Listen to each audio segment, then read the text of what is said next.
14 branch ध्वस्त, 125 करोड़ से ज़्यादा का ट्रांजैक्शन, 250 करोड़ माफ़ कीजिएगा, 200 से ज़्यादा मोबाइल जब्त, 100 से ज़्यादा लैपटॉप जब्त और 100 से ज़्यादा गुर्गे पकड़े गए। दिल्ली, मुंबई, बालाघाट, गोंदिया, नागपुर, कोने कोने से गुर्गे पकड़े गए। अब तक आपने दुर्ग पुलिस की वो प्रेस कॉन्फ्रेंस सुनी है जिसमें दुर्ग एसपी डॉक्टर अभिषेक पल्लव आरोपी से पूछताछ करते हैं और पूरी कहानी सामने आती है। लेकिन भिलाई टाइम्स अब आपको कुछ ऐसी कहानी बताने जा रहा है जिसके बारे में शायद आपको खबर ना हो, शायद आप नहीं जानते उसके बारे में।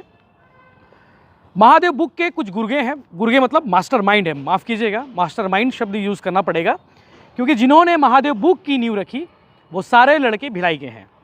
सौरभ चंद्राकर सबसे बड़ा नाम, रवि उत्पल, नीतीश दीवान, राज गुप्ता, रवि तिर्की, ऐसे और भी नाम हैं, कुछ नाम और है जिनके, लेकिन ये प्रमुख नाम है जिनके खिलाफ में अपराध दर्ज है। शुभम सोनी भी कोई है जिनके खिलाफ में अपराध दर्ज है अलग अलग थानों में, और खुल के जो गुर्गे इनके पकड़े जाते हैं वो इनके नाम का जिक्र करते हैं। आज हम एक कहानी बताने जा रहे हैं जिसका नाम है राजा भैया। राजा भैया मतलब राजगुप्ता। इसी आकाशगंगा में किसी समय में वो कपड़े की दुकान में काम करता था।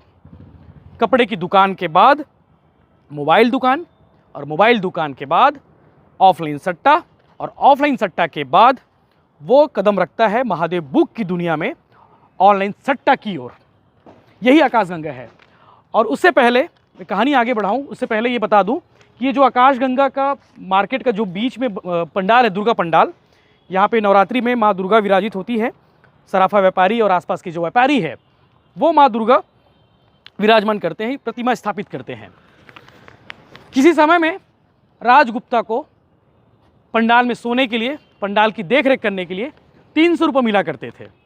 इसी पंडाल में राजगुप्ता नवरात्रि के 9 दिन तक सोता था और उसके बदले में यहाँ के जो व्यापारी है, यहाँ के जो आयोजन समिति है, वो 250 रुपये से लेकर 300 रुपये तक उसको देते थे। राजगुप्ता भी फ़ोन में बात करते करते रात काटता था। रात कब बीतती थी उसे भी पता नहीं चलता था, क्योंकि राजगुप्ता इस इलाके में काफ़ी जाना पहचाना नाम है। इस मार्केट में ऐसा कोई दुकानदार नहीं होगा, ऐसा कोई दुकान में काम करने वाला शख्स नहीं होगा, या फिर कोई काम करने वाला कोई नौकर नहीं होगा जो राजगुप्ता को नहीं जानता हो। और मोबाइल दुकान के सारे काउंटर में उसकी धमक थी, उसकी जान पहचान थी। राजगुप्ता ऑनलाइन सट्टा की दुनिया में कैसे कदम रखा, ऑफलाइन सट्टा कैसे खिलाता था, मुफ्ती कपड़ा दुकान में वो काम करता था शुरुआत में, उसके बाद कैसे ये सब चीज़ को ऑपरेट करने लगा, आज दुबई में बैठकर कैसे अपनी चीज़ें ऑपरेट कर रहा है, पूरा सिस्टम ऑपरेट कर रहा है, इसके बारे में सिलसिलेवार आपको बताएंगे। उससे पहले थोड़ा सा बैकग्राउंड जाते हैं, फैमिली बैकग्राउंड। उससे पहले एक और कहानी बताते हैं। आज से ठीक 10-12 साल पहले राजगुप्ता बलून बेचने का काम करता था। शादी पार्टी में जो बलून लगवाते हैं या फिर कोई फंक्शंस में लगवाते हैं, ऐसे समारोह में राजगुप्ता बुकिंग लेता था कि भैया आपके यहाँ बलून लगवाना है, तो मैं वो बलून फुला के, सजा के, डेकोरेट करके वो लगवा दिया करता था। सेक्टर 6 सड़क नंबर 12 में राजगुप्ता रहता था। आज से 6-7 साल पहले की बात है। सड़क नंबर 12 सेक्टर 6 के लोगों से आज भी उसका मिलना जुलना, आज भी मतलब बातचीत है, संपर्क में है। इससे 2 साल पहले तक मिलना जुलना था और वो आता भी था वहाँ पे। राजगुप्ता की 2 बहनें हैं, माँ है, पिता है। पिता शांति नगर में अलग रहते हैं। पहले इसी आकाशगंगा मार्केट में रॉकी फर्नीचर के ठीक बगल में हनुमान मंदिर है। उस हनुमान मंदिर का जिक्र हम आपको दिखाएंगे वीडियो में। वहाँ पर बैठकर चादर बेचने का काम उसका पिता करते थे। फिलहाल वो शांति नगर में रहते हैं। चूँकि राजगुप्ता की माँ से राजगुप्ता का पिता का अनबन है, बनती नहीं। 3 मंजिला उस बिल्डिंग में राजगुप्ता के पिता अकेले रहते हैं। और बढ़िया, पहले तो शायद बताते हैं उसके जानने वाले कि राजगुप्ता के जो पिता हैं वो स्वास्थ्यगत कारणों से घर में रहते थे, कहीं जाना आना नहीं होता था। लेकिन आजकल बढ़िया सफ़ेद कुर्ता पैंट शर्ट बढ़िया टिप टॉप रहते हैं। माँ जो है सुपेला में रहती है अपनी एक बेटी के साथ में। और राजगुप्ता बलून का काम करने के बाद वो मुफ्ती कपड़ा दुकान में काम करने आता है। और मुफ्ती कपड़ा दुकान में काम करते करते एक स्टोर और चेंज करता है। फिर वो मोबाइल दुकान में काम करना शुरू करता है। सारे काउंटर में जान पहचान होती है। राजगुप्ता को लगता है कि धीरे से अब जो है मोबाइल दुकान के साथ साथ जो मोबाइल जो बेचने वाला काम होता है, मोबाइल बेचने का काम और दूसरे चीज़ें होती हैं, वो बेचने का काम शुरू किया। दुकान में नौकर था वो, महज 4,000-5,000 रुपये उसकी सैलरी हुआ करती थी। फिर धीरे धीरे बढ़ के 8,000 10,000 तक गई। फिर खुद का एसेसरीज़ का काम शुरू किया मोबाइल दुकान में। मोबाइल दुकान जो जो दुकानदार को ज़रूरत होती है भाई, चार्जर और कवर हो गया, हेडफोन हो गए और भी तमाम तरह के जो एसेसरीज़ मोबाइल दुकान वालों को ज़रूरत होती है। मोबाइल दुकान में एसेसरीज़ बेचने का काम शुरू किया। सारे काउंटर पे उसकी धमक होने लगी। इस बीच कुछ सटोरियों के संपर्क में आता है राजगुप्ता और आईपीएल, जहाँ तक मुझे पता है, जैसे कि जानकारी बताई गई है, आईपीएल सीज़न 5-6 के आसपास उसने ऑफलाइन सट्टा लगाना शुरू कर दिया। 5-6 सीज़न में आईपीएल के, और ऑफलाइन सट्टा में खुद पैसे लगाता था।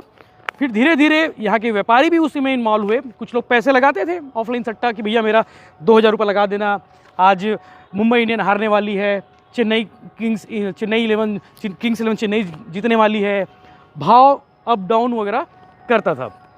तो ये काम जो है, मीडिएटर का काम जो है, खाईवाल से जो ग्राहक होते हैं जो पैसे लगाते थे, उसका काम, मीडिएटर का काम जो है पैसे लेकर उस खाईवाल को देना और उस खाईवाल से पैसे लेकर आकर ग्राहक को देने का काम जो होता था वो राजगुप्ता करता था। मार्केट बनता गया, राजगुप्ता भी इसमें इन्वॉल्व होता गया और धीरे से सौरभ चंद्राकर के संपर्क में आता है। 2019 के आसपास आईडी शुरू होती है, महादेव बुक की आईडी, और महादेव बुक की आईडी में सौरभ चंद्राकर संपर्क में आते हैं। डायरेक्ट संपर्क में, मतलब राजगुप्ता वो भी शख्स है जो डायरेक्ट सौरभ चंद्राकर के संपर्क में था और डायरेक्ट सौरभ चंद्राकर के थ्रू राजगुप्ता जो है महादेव बुक की दुनिया में कदम रखता है। सब कुछ सही चल रहा था। 2019 कंप्लीट हो जाता है, मार्केट डाउन रहता है। 20 में लॉकडाउन आता है, कोरोना आता है, लॉकडाउन लगता है और लॉकडाउन खुल भी जाता है। तभी इनका मार्केट तेज़ी से पकड़ता है। लोग ऑनलाइन सट्टा की दुनिया में कदम रख चुके होते हैं। लोगों को अवगत हो जाता है कि वो ये महादेव बुक है जिसमें आईडी लेकर खेलने से बहुत पैसे मिलते हैं, बहुत पैसे बर्बाद भी होते हैं। लोगों को इसके बारे में जानकारी हो गई थी और बाकी का जो काम है आईडी बांटने का और कस्टमर जोड़ने का, वो राजगुप्ता कर चुका था।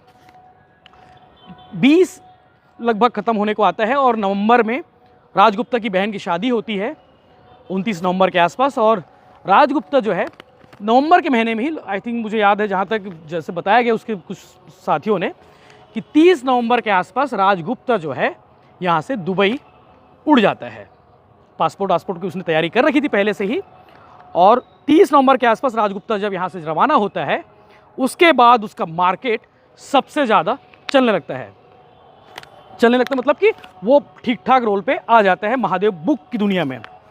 और अपने साथ वो अकेले नहीं उड़ता, अपने साथ कम से कम 20-25 लड़कों को लेकर जाता है और उसके बाद जो मैन पावर इकट्ठे करने का काम, मैन पावर ले जाने का काम राजगुप्ता ही करता है।